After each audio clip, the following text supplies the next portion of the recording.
Hola, soy Alberto Flechoso y nos encontramos en las playas de Cádiz. Hace poco más de 200 años hubo cerca de aquí una sangrienta batalla. Hoy buscaremos algunos de los barcos que se perdieron tras el combate. Bienvenidos a Memoria Sumergida.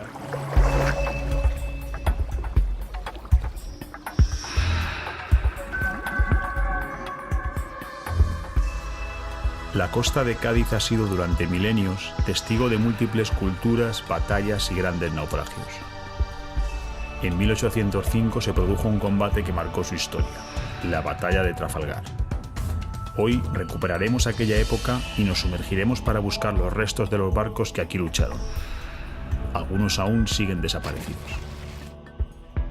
Nos encontramos sobre el lugar donde el Fogué llegó a embarrancar en la noche del 21 de octubre y donde el temporal acabó deshaciéndolo, y los pocos supervivientes que había, entre heridos y supervivientes del combate, pues fallecieron prácticamente casi su totalidad. Realmente se salvaron cerca de 40 hombres de los casi 400 que llevaba el buque.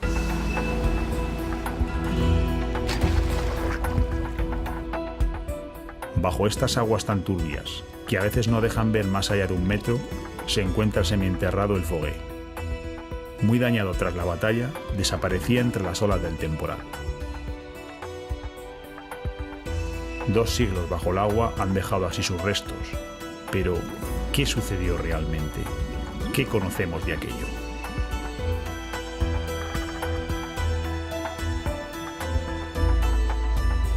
La batalla se llamó así porque se produjo justo aquí enfrente, en el Cabo de Trafalgar. Aquel día hizo poco viento y seguramente la gente desde la costa pudo ver los barcos cómo iban avanzando lentamente a la vez que se disparaban.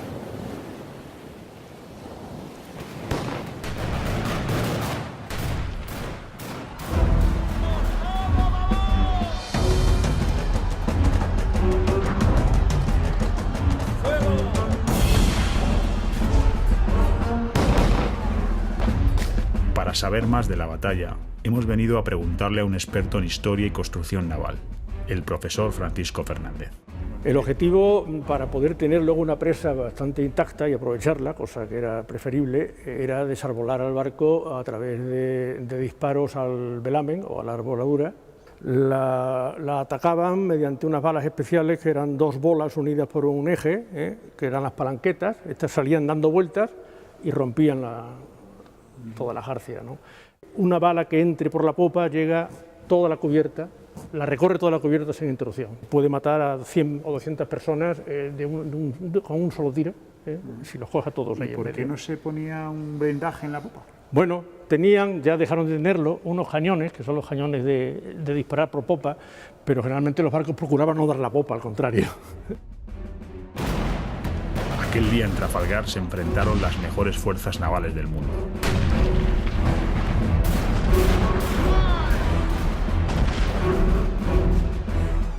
De un lado los británicos y del otro la fuerza combinada franco-española. La táctica y el entrenamiento de los ingleses fue superior, y entre las andanadas de los cañones y los crujidos de las jarcias fueron doblegando poco a poco a los franceses y españoles hasta que al llegar a media tarde el combate concluyó.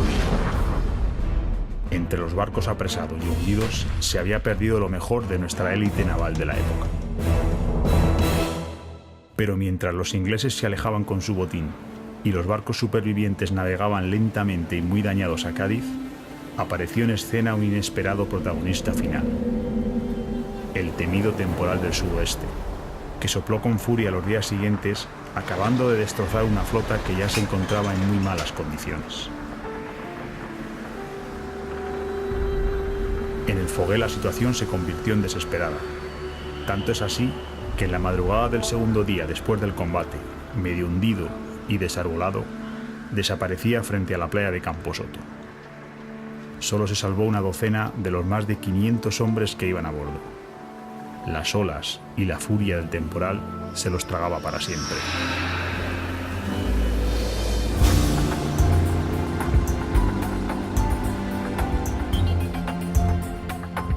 Estas aguas tan turbias esconden semienterrados los restos del Fogué.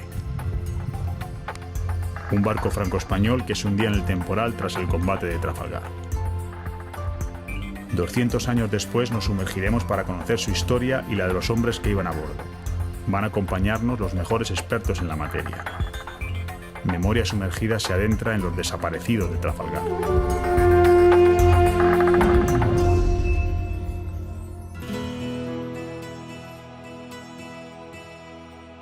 El Centro de Arqueología Subacuática de Andalucía ocupa un histórico edificio en la playa de Cádiz.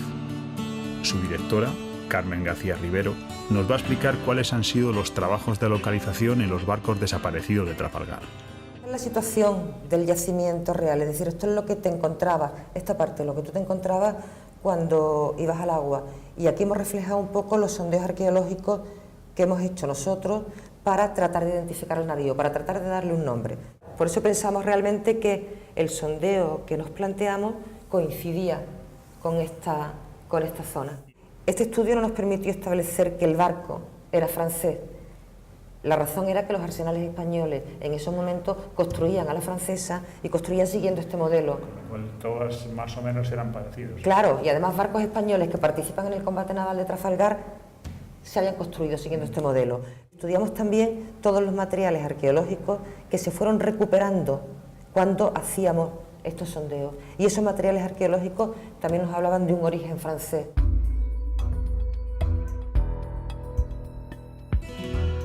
Y aquí tenemos algunos de los materiales que proceden del pecio del Fogué que nos han permitido interpretarlo, es decir, nos han permitido darle un nombre y ponerle una fecha a ese yacimiento.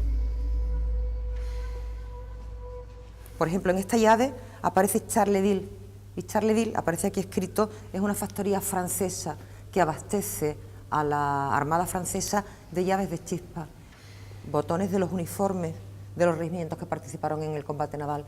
Aquí tenemos uno que corresponde al 79. Por tanto, esta botonadura nos indica que el regimiento 79 estuvo a bordo de ese barco y las fuentes documentales nos confirman que realmente iba a bordo del Fogué. Ahora ya sabemos que este mar esconde los restos del Fogué. La dificultad siguiente serán sus aguas.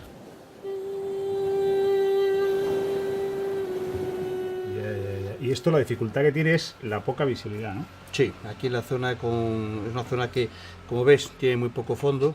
De tal forma que con que haya un poquito de movimiento de la mar, provocado principalmente por vientos de poniente, remueve los fondos, levanta la suspensión, lo que es el limo del fondo, e inturbia toda la zona. 3 o 4 metros de visibilidad es posible que lo tengamos.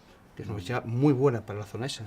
Precisamente eso es lo que ha hecho que el barco se haya estado sin localizar mucho tiempo, ¿no? La poca visibilidad y la dificultad de encontrarlo. Sí, efectivamente. Aquí, debido a esa falta de visibilidad, es que el buceo es incómodo. Y hasta ahora, recientemente, pues esos restos se han mantenido bastante, bueno, se han mantenido en secreto, ocultos.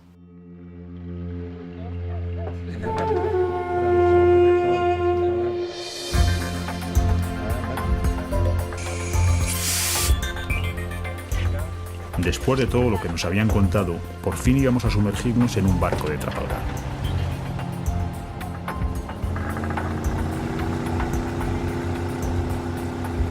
Y aunque la inversión es sencilla, nuestra duda iba a ser la claridad del agua. El Fogué se encuentra a poco más de media hora y a unos 15 metros de profundidad.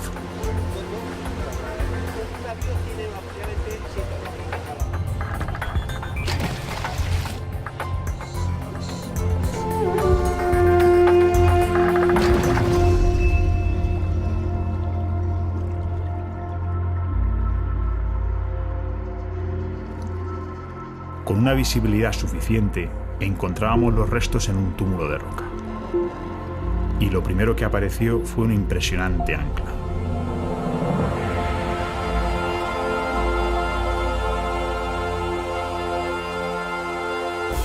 ...6 metros de largo y varias toneladas de peso que ya nos habían mostrado los arqueólogos en sus dibujos.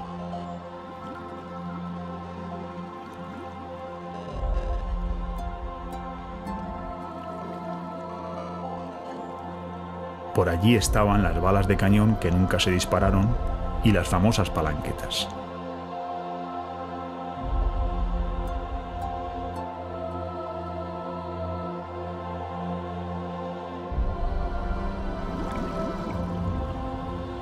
Pero sin duda, lo más espectacular iban a ser sus enormes cañones.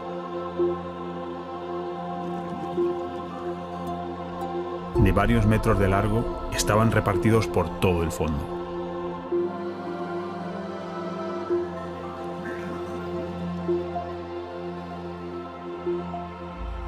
Cañones de 24 libras que permanecían inertes después de haber escupido fuego y destrucción durante la batalla.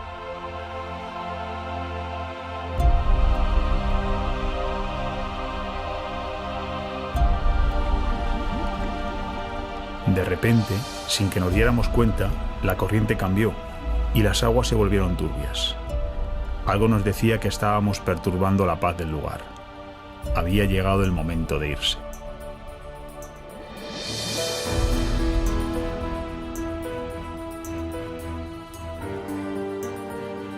La historia y los documentos nos han acercado a los navíos de Trafalgar. Los investigadores nos han enseñado cómo los estudiaron y lo que de ellos habían aprendido. Ahora conocíamos cómo eran aquellos barcos y los hombres que los gobernaron. Todos yacían en el fondo del mar. Un mar que esconde otros navíos de la batalla aún sin localizar. Serán los protagonistas de una nueva aventura.